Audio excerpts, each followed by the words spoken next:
ታዛ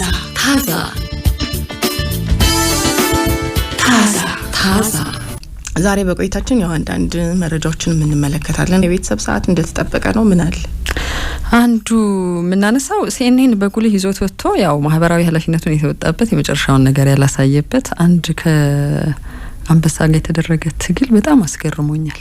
ከአንበሳ ጋር የተደረገ ትግል? አዎ ድንገት ነው እንግዲህ ጉጅራት የምትባል የህንድ ግዛት ውስጥ ነው። የህንድ ግዛት ውስጥ ይሄ በግና ፍየል ጠባቂ የሆነ እረኛ ያጋጥመዋል። ሴት በጣም ግዙፍ የእስያ ዝርያ ያላት አንበሳ ናት ያዘችው። ተርፏል በህይወት። አሰቃቂ ነገር ነው። አሁን ሜንስትሪም ሚዲያ ብለሽ በሜንስትሪም ሚዲያ እንደዚህ አይነት ነገር ማሳየት እንዴት ሊያስብል ይችላል? ዋናው የመጨረሻውን ስቃይ አላሳየም። ግን እንደው ስለገረመኝ ነው። የገረመኝ ምንድነው ሰዎች የመጨረሻ አስተንፋስሽን ልታወጪ ስቲ ከጀርባ የጮሁም ጭምር ጸልይ ነፍስህን ለፈጣሪ ስጥ እያሉት ሁሉ ነበር ዙሪያው የተሰበሰቡ ሰዎች። የተረፈበት መንገድ መረጋጋቱ ነው ብለው ነው ያወሩት። መረጋጋቱ እና እሱን ተከትለው የወጡ ዜናዎች ዓለም አቀፍ ትኩረትን አግኝተው የእስያና የአፍሪካ ዝርያ አንበሶችን አነጻጽረዋል። የአፍሪካው ቢሆንስ ኖሮ ለማዳናቸው እስያው እና አስገራሚ እኮ ነው። ስንት ደቂቃ ይፈጅበት ነበር ይሄንን የመሰለ ሰውዬ እንደዚህ በደንብ ይዛው። አዳይ ናት ያው ሴቷ አንበሳ አይደል?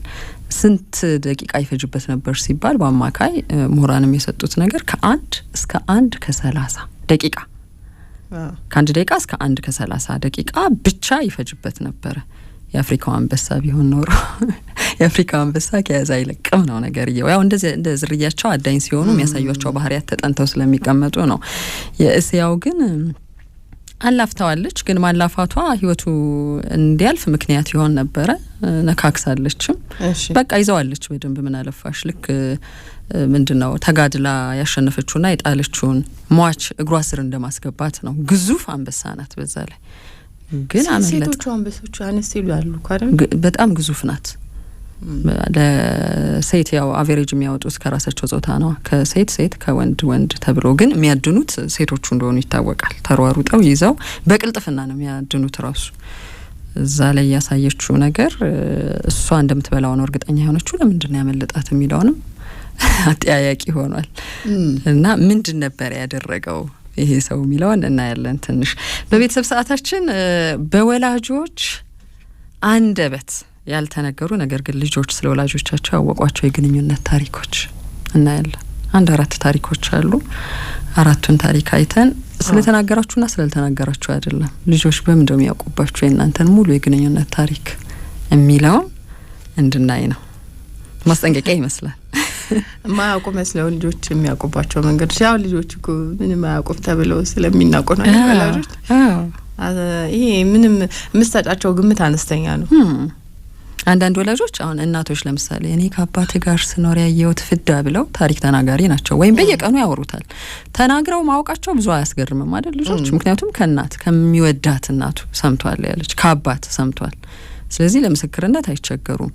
ተጠንቅቀው እናትና አባት ተጠንቅቀው ልጆች እንዳያዩ ብለው ክፉ ሳይናገሩ አንዳቸው ለአንዳቸው ክፉ ሳይናገሩ ለልጆቻቸው ስነ ልቦና ብለው ግን የሚሸወዱባቸው ነገሮች አሉ። እውነተኛ ያልሆነ ነገር ሁሉ ጊዜ ያስታውቃልና የሆነ እድሜ ላይ ታሪኩን ተናግረው ልክ ነበርክ ልጄ ተብለዋል። ልክ ነበርሽ ልጄ ተብላለች። እሺ በእነዚህ ወሬዎች እንቆያለን። ከኛ ጋር ሆኑ። ታዛን ነው የምትሰሙት።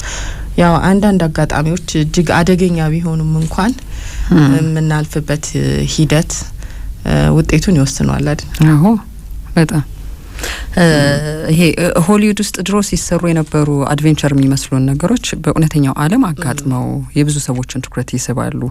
አንበሳ ነው በቃ ምን ታረጊያለሽ? እንኳን አንበሳ ጅብ በአካል ሲያዩ ትንሽ የፍጥረት ነው፣ ግን ብዙ ሰዎችን ያስፈራራል። ከተማ አካባቢ ይታያል፣ ጨለማ ውስጥ ጫካ ውስጥ ታይዋለሽ። አዘናግቶ ስለሚያጠቃሽ ነው ብዙ ሰው የሚፈራው፣ በተለይ በመንጋ ሲመጡ። አንበሳ ግን ማን ታግሎ ይጥለዋል? አሁን ብዙ ነገርን ያስታወሰው በቅዱስ መጽሐፍ ውስጥ አሁን ዳንኤልን ከአንበሳ መንጋጋ ያወጣ ተብሎ እንደሚባለው ይሄንንም ሰው ካሉባሂ ይባላል። የከብት እረኛ ነው። እረኝነቱን ቀን በቀን የሚያደርግ አይነት ሰው ነው፣ ግን ትልቅ ሰው ነው።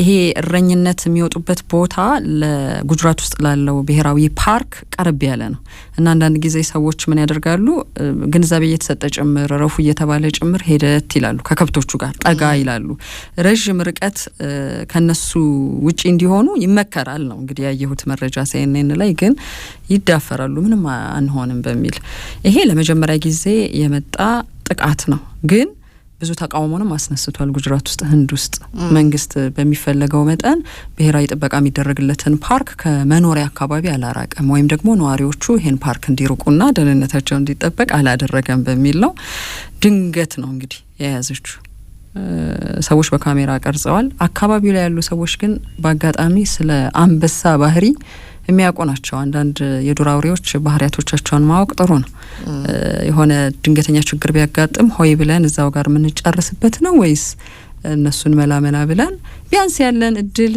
0.1% ቢሆንም ለመጠቀም ጥረት እናደርጋለን ወይ ነው መጀመሪያ አካባቢ ድንጋይ ይወረውሩ ነበር ነዋሪዎቹ በኋላ ትላልቆቹ ሰዎች ድንጋይ እንዳይወረወር አደረጉ እንደ ትርኢት በይውልክ ግዳይሽን ስትጥ ያለ ድራማ የሚመስል ትርኢት ግን እውነተኛ ትርኢት ነው እየታየ ያለው እንጨትም ይጣል ነበረ አንዳንድ ቁሳቁሶችን ይወረውሩ ነበረ ፈርታ ጥላው እንድትሄድ ግን አንበሳ በባህሪው የሚሮጥ ሰው አይወድም ወይም የሚሮጡ እንስሳትን አይወድም ብዙ ጊዜ ከማደን ጋር ባለው ችሎታቸው የሚደነቁት ለምንድነው አንበሳና ነብር በጣም ከሮጥሽ በጣም ይሮጣሉ ስለዚህ አታመልጫቸው ማለት ነው መሮጥ አይወዱም የዚህ ተቃራኒ በብዙ የዱር ህይወት ውስጥ ጥናት ያደረጉ ሰዎች የተናገሩበት ነገር ፍሪዝ በማድረግ ነው ብዙ ሰዎች የሚያመልጧቸው እንስሳትንም ጨምሮ ማለት ነው ባለሽበት ቦታ ባለሽበት አኳኋን ቀጥ ብለሽ መቆም ትንፋሽ ጥዋት አድርገሽ ማለት በቃ አሁን ድሮ ልጆች ሲጫወቱ ፍሪዝ ይሉል ሙቭ ይላሉና ትቆሚያለሽ እየመጣ ቢሆንም ትቆሚያለሽ ከባድ ነው ስታክ ማድረግ ማለት ነው ንቅንቃቲ ቁና ተተነፍሽም እግርሽን ባለበት እጅሽን ባለበት አኳኋንሽ ባለበት እቃሽን ባለበት ይሆናል እንቅስቃሴ ያለ መኖሩን ቆሞ ያያል መረጋጋትን ያስቀድማል ማለት ነው አንበሳ ከዚህ ቀደም ስለ አንበሳ ባህሪ አውርተን የለ የዱር ህይወት ውስጥ ያሉ እንስሶች ለሰዎች የሚሰጧቸው ባህሪያት ምንድናቸው ብለን አንስተን ነበርና በመረጋጋት ውስጥ ላለ ነገር ቅድሚያ የሚሰጥ ፍጡር ማን ነው ቢባል አደገኛነቱም የሚነገርለት መሀሪነቱም የሚነገርለት አንበሳ ነው ግን ፍጹም ልታስባችሁ ሰው ሆነን እንዴት ይሄ ይመጣል መጥቶ አያሸትም ምናምን እንደዚህ አዎ ግን ተሸንፍ ያለው ብለሽ እኮ ነው በቃ የቆምሹ መሯሯጥ የማይወደው ማለት ነው በቃ አዎ የተረበሸ ድምጽ አይወድም ድረሱልኝ ብቲ ይብሳል ነገሩ የተቆጣ ድምጽ አንግሪ ሳውንድ የሚሉትን አይወድም አደገኛ ድምጽ አይፈልግም እሱን መልሰሽ ልታጠቂው የሚመስል አይነት ድምጽ አይፈልግም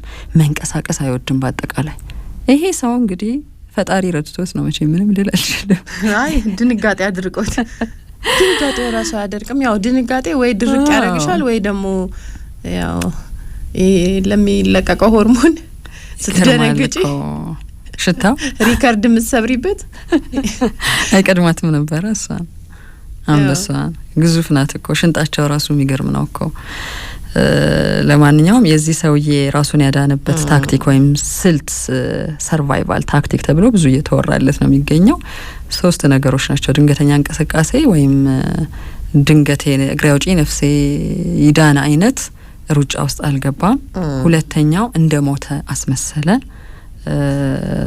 ከዛ ደግሞ ተረጋጋ ሰዎች እየጮሁ ሰዎች እንደሚበላ እንደሚሞትና እንዳበቃለት ሁሉ እየጮሁ እየተናገሩ ዙሪያውን ከበውት ለ30 ደቂቃዎች ያክል ነው በእግሯ ወጫጭራ ይዛ እስቲ ምን እንደሚሆና ያለው ብላ እሷም ይዛለች ማለት ነው ነካክሳለች በእርግጥ እዛው አካባቢ ወዳለ ከፍተኛ ሕክምና ተቋም ሄዶ ድኖ በጥሩ ሁኔታ ላይ ነው ያለው የሚል ሪፖርት አይቻለሁ ግን ከዙሪያውን ያሉ ሰዎች ድምጽ አረበሻት ማለት በኋላ አዋቂዎቹ ሰዎች ይሄን ነገር አትፈልግም አንበሳ ስለዚህ እሱ ላይ ነው ችግር ምን ፈጥረው በሚል አረጋጉ እንጂ እስከምን ድረስ መድረስ ይችል ነበር መሳሪያም ተኩሰሽ እኮ እዛው ጋር ታደርጊያለሽ ግን አንዱ ሌላ የተመለከትኩት ነገር መሳሪያ ቢተኮስ ኖሮ በትክክል ይሄ ፊት አካባቢ አይንና አፍንጫ አካባቢ መምታት ካልቻልሽ ራሱ አይሞትም አንበሳ ቶሎ ከበላው በኋላ ሊሆን ይችላል ከበላችሁ በኋላ ሊሆን ይችላል የምትሞተው ለዛም ነው እርምጃ ያልወሰዱት ከዛ ከ30 ተኛ በቃ አንከባለዋለች እኮ እንዴት ልበልሽ ይሄ አንዳንድ ድመቶች አይጥን ከያዙ በኋላ ታንቃለች አይደል? አንገቷን ለመብላት ዝግጅት ታደርጋለች፣ ትቦጫጭራለች፣ ደማምታለች። ግን ለቀቅ ያዝ ያደርጋል። ሁኔታውን ዘመን ያለውስ መጨረሻ ላይ ነው። በቃ 30 ደቂቃው ሲሆን እሷም ደከማት፣ ለቃ ሄደች። እሷ አመለጠ፣ ወደ ሆስፒታል ወሰዱት። ይሄ በጣም መነጋገሪያ ሆነ። ትላንት ብዙ ሰው የተነጋገረበት ጉዳይ ነበርና ያው ማህበረሰብ ትስስር ገጾች ላይ የእስያ አንበሳ መሆኗን አመስግን ወንድሜ የሚለውና ብዙ ልዩነታቸውንም መነጋገሪያ ያደረጉት የእስያና የአፍሪካ አንበሶች። የእስያ ቪዲዮዎች ላይ እንደዚህ አይነት የሚወጡ ቪዲዮዎች ላይ እንደዚህ ከዱር እንስሳት ጋራ የመጋፈጥ ትዕይንቶችን አስተውያለሁ። ከዚህ በፊትም የሚወጡ ቪዲዮዎች አሉ እና ይሄ ህዝቡ ከዱር አራዊቶች ጋራ የሆነ የሚገናኝበት ብቻ አጋጣሚ ያለ ይመስለኛል። አብሮ መኖር የለም። ይሄ ዋይልድ አኒማሎች የዱር እንስሳቶች ባሉበት ቦታ ላይ በጣም ተጠጋግተሽ መኖር የለብሽም ይባላል። አሁን ጅብ የከተማ ነዋሪ ሆኗል። አስፈሪም ነው እንጂ እና በቡድን ነው ደግሞ ሲመጣ በቃ ድንገት መተው ጥቃት ሊፈጽሙ ይችላሉ አካባቢው ነዋሪ ላይና እንደዚህ ድንገት የሚወጡ የዱር እንስሳቶች ከዛ ደግሞ እንደዚህ አይነት ትዕይንቶች የሚለቀቁ ቪዲዮዎች አሉ ከእስያ አካባቢ። ስለዚህ የሆነ ተጠጋግቶ የመኖር ነገርም አለ የሚለውን ያሳያል። አሁን የዱር እንስሳቶችን እንደ ቤት ለማዳ እንስሳ ለማድረግ የሚሞከርበትም እኮ አጋጣሚ አለ አይደል? ዱባይ ውስጥ አንዱ ይሄ ታሪክ አላቸው። በጣም ሀብታሞቹ የሀብት መገለጫም የኑሮ መገለጫም ያደርጉታል። ነብር፣ አንበሳ አላምደው ቤት ውስጥ አብረው ከነሱ ጋር እንዲኖሩ የማድረግ ነገር እንደዚህ አይነት ልምምዶች ነበሩ። ግን ይሄ ሁኔታ በጣም አደገኛ ነው። ይሄ የዌልዝና የሀብትና የስልጣን መገለጫ የስታተስ መገለጫ መሆን የለበትም። ዱር እንስሳት ከሰው ልጅ ጋራ በፍጹም መኖር የለባቸውም የሚለው ላይ በጣም ጥብቅ የሆነ ሕግን እስከ ማውጣት ደርሷል የዱባይ መንግስት ማለት ነው። እና የነዚህን በጣም አደገኛ የሚባሉ የዱር እንስሳቶችን ሰዎች አላምደው በቃ በባለቤትነት የራሳቸው አድርገው እንዳይቀመጡ የሚያደርግ ጥብቅ ሕግ ነው። ይሄ ሰዎችን ለመጠበቅ ሲባል እንስሶቹንም ጭምር የሰዎችን ህይወትም ለመታደግ ሲባል ነው። ከዛ ውጪ እነዚህ የዱር እንስሳቶች በቃ ፍቃድ ባለው የራሳቸው መጠበቂያ ቦታ ዙዎች የተከለሉ ቦታዎች ውስጥ እንዲኖሩ መደረግ ነው ያለበት። ወይም ደግሞ ይሄ የዱር እንስሳቶች የሚኖሩባቸው ፓርኮች ውስጥ እንዲገቡ ማድረግ ነው እንጂ በግል መኖሪያ ቤቶች ውስጥ መቀመጥ የለባቸውም የሚል ጥብቅ ሕግ እስከ ማውጣት ደርሷል የሚል መረጃንም እየተመለከትኩ ነበር። ደግሞ ከባህሪ ካፈነገጡ በኋላ እንዴት ነው የምናስተዳድረው ባህሪያቸውን እንዲረጋጉ የሚለውን ካላወቀ ማህበረሰብ ከባድ ነው። እንኳን የዱር ህይወት በሬ ከተማ ውስጥ ሲያመልጥ ያለውን ውዝግብ እናያለን። ይብሳል ነገሩ ይብሳል። እየተቆጡ ነው የሚሉት። በነገርሽ ላይ ግርግር አይፈልጉም፣ ሩጫ አይፈልጉም፣ የተቆጣ ጩኸት፣ ይሄ የተቆጣ ድምጽ አይፈልጉም። ያው ሳትንዘጋጅ ነው የሚመጡብን። ምን ታደርጊያለሽ? ጥቃቱ ከባድ ነው፣ እስከ ሞት ድረስ ያደርሳል። ግን ውክቢያው እንዳለ ሆኖ ተረጋግተው እንስሳውን የሚያረጋጉ ሰዎች ናቸው የሚያሸንፉት መጨረሻ ላይ። እንደውም ከሰዎች ይልቅ አንበሳዋን ያመነው ሰው ዳነ ብለውም ዘግበዋል የራሳቸው የህንድ ሰዎች መጀመሪያ ላይ አምልጥ፣ ሩጥ፣ ጩህ ምናምን ይሄ እንዴት ሩጥ እንጂ የሚል ነገር ብለውት ነበረ። ያው መቼም ገበሬ ከከተማ ሰው ይልቅ የተሻለ ማስተዋል አለው ለአንዳንድ ነገር። አሁን እኔ ልጅ ሆኜ የሚሰማቸው ታሪኮች ነበሩ። ስለ ነብር ሰምተሽ አታውቂም? ድንገት ከችላል ይመጣል፣ ሙዚቃ ይወዳል፣ የዋሽንት ድምጽ ይወዳል ይባላል። አሁን እንደዚህ ቤት ውስጥ ቁጭ ብሎ የሚዘፍን ሰው ካለ፣ ዋሽንት የሚጫወት ሰው ካለ በጣም የሚገርሙኝ ስቶሪዎች ናቸው። ከቤት ጣጣራ ላይ ሁሉ ቁጭ ይላል። አጠገቡ ቁጭ ብሎ ዋሽንት የሚነፋው ሰውዬ ዋሽንቱን ተጫውቶለት ሰምቶ አሻሽቶት ቻው ብሎት ይሄዳል። የተጋነነ ነገር ግን ያለ ይመስላል። ተቀባብቷል ወይ ታሪኩ ግን ያለ ይልሻል። አይተናል ይሉሻል። ከዛ ደግሞ አይ እሱ እኮ ሌላ እውቀት አለው ሰውየው አዋቂ ነው አፍዛ ደንግዛለሁ ተብሎም ሰምቻለሁ። እንደዚህ አይነት ታሪክ ጸጥ ይልልታል አውሬው ሁሉ ብሎ ከዛ እየነካው ልክ ዋሽንቱን ሲጫወት ከዛ ሲያቆም ሰውየው ደግሞ ይነካዋል። ነብሩ ነካ ያደርገዋል ተጫወትልኝ እያለና ወይ ጉድ። እንደዚህ አይነት ታሪክ በጣም ትንፋሽ ሲያጥረው ተረተረትም አለ ተረተረትም ብቻ ነው። እውነተኛ ታሪክ ነው የሰማሁት።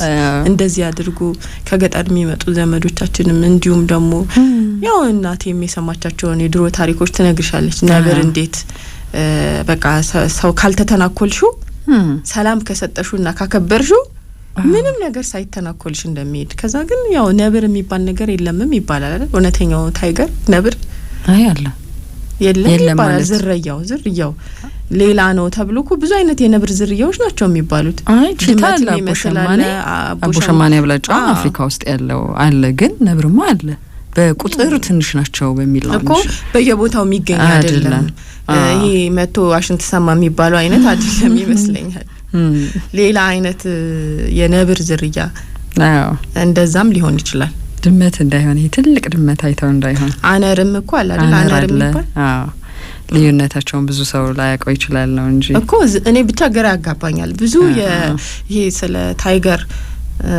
ፎቶግራፎችን ካየሽ ብዙ አይነት እንደሆነ ይነግሩሻልና በጣም ጥቂት እንደሆነ ዝርያቸው በየቦታው እንደማይገኝ አይነቱ እንደሚለያይ እንደዚህ አይነት መረጃ ይወጣሉ ከፓርክ ከጫካ ያለበት አካባቢ ላይ ለማደን ነው ያው ይሄ ከብቶችን ማደን ከብቶችን ሲያጡ ደግሞ ከሰው ጋር ደግሞ ውጊያ ያለበት ቦታ ነው ተብሏል አሁን የጉጅራት ያየሁት በነገራችን ላይ ፓርኩ ማኔጀር በቁጥጥር ስር ውሏል አንበሳው ለምን እንደወጣ ማብራራት አለበት የሚል ህዝቡም ተቆጥቷል ነው ሰዎች የሚኖሩበት መሀል እንግዲህ ፓርክ በአግባቡ ጥበቃ ካልተደረገ ብዙ አሰቃቂ ነገር ነው አሰቃቂም ነው እንዲሁ ዝም ብሎ ልጆች የሚያዩት ወጣቶች የሚያዩት ነገር አይደለም አሁን እኔ አየሁት ያልኩሽ ነገር መጨረሻው ስላማረ ነው እንጂ ደስ አይልም ይሄ አንዳንድ ጊዜ የሆኑ አደጋዎችን እንዴት ነበር ብለሽ ወደ ኋላ ሄደሽ ማየትም የለብሽ አንዳንድ ሰው አይምሮ ላይ ጥሎ የሚያልፈው ነገር መጥፎ ነው እንደዚህ አይነት ፍልሚያዎችን ሰውና አራዊት ነፍስ የሚባለው ግን ትክክል ነው ትረፊ ያላት ነፍስ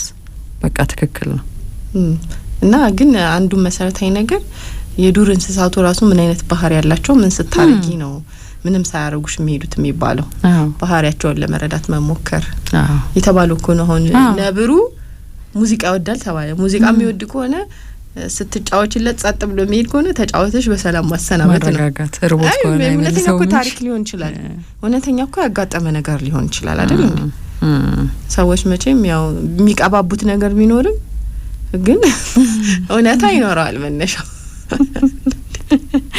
ርቦት የመጣ እንዳይሆን ብቻ ነው መጠንቀቅ ብቻ ብዙ ታሪኮች እቺም እኮ አሁን ሴቷ የእስያዋ ዝርያ ያለባት አንበሳም በልታ ነበረ ነው አንዱ ወሬ እርግጠኛ አልሆኑም እንጂ በልታ ነበር ስለዚህ አሁን ምን ይሰራልኛል ጀምረው እያለች ነው የአፍሪካው ዝርያ የተባለውም አቨሬጅ የወጣው ግዳዩን ከያዘች በኋላ ለመብላት ከ1 ደቂቃ እስከ 1 ደቂቃ ከግማሽ ድረስ ነው የሚወስድባት በቃ አለቀ ደቀቀ ነው እዛው ጋር የሚሆን የነበረው በቅልጥፍና ይበላሉ የአፍሪካ አንበሶች ቀልጣፋ ተመጋቢዎች ናቸው ቀልጣፋ አዳኞች ናቸው ሆድ የላቸውም ወገባቸው ሰፋ ያለ ነው ወይም ይሄ ለጠጥ ያለ ነው ስታያቸው ቀልጠፍ ያሉ ናቸው የነኝኛዎቹን አነጻጽረውታል ሆዷ መሬት ላይ ቁጭ ብሎ ነበር እና ዝርያዎቹ ይለያል ምናልባት እሱ ከብዷት ሊሆን ይችላል ቁጭ ብላ እሱ እዛ ጋር ሆኖ ትችላለች የሚል መላምት አስቀምጠዋል ዞሮ ግን ትልቁ የተነገረለት ነገር መረጋጋቱ ነው ሰውየው ህይወቱ እንዲተርፍ ምክንያት ይሆነለት እሺ ታዛ ነው እየሰማችሁ ያላችሁት